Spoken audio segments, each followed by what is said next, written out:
Dairy खोचागे रापा कुदारी और नांगर दोआगे।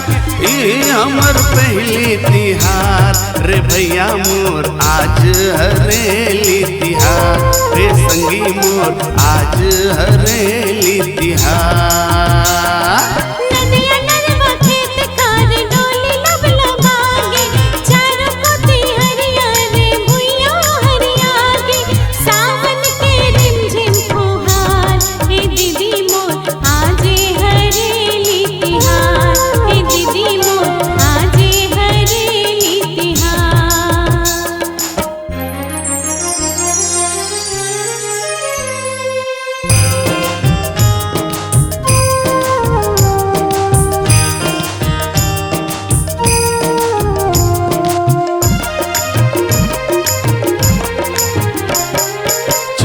हवे चाउर पिसाने के चीला पूजा करके प्रसाद पाए माई पीला।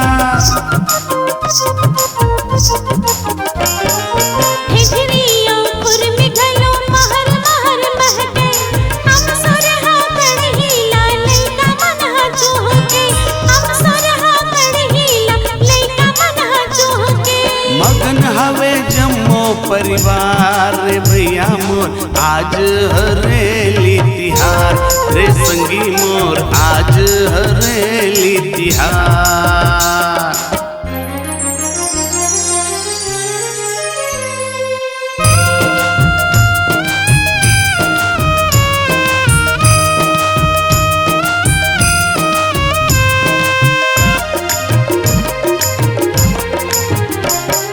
लइका मन हगेड़ी चढ़े रच रच बजावे दीदी बहनी पुगड़ी खेले और गाना गावे।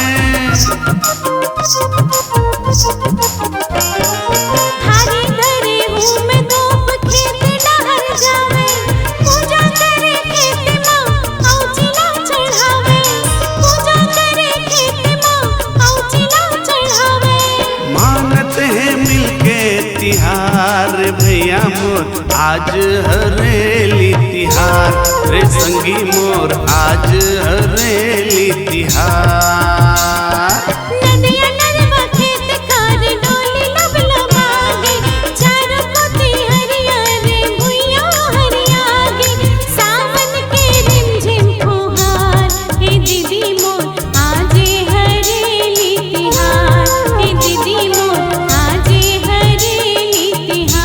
रे संगी मोर आज हरे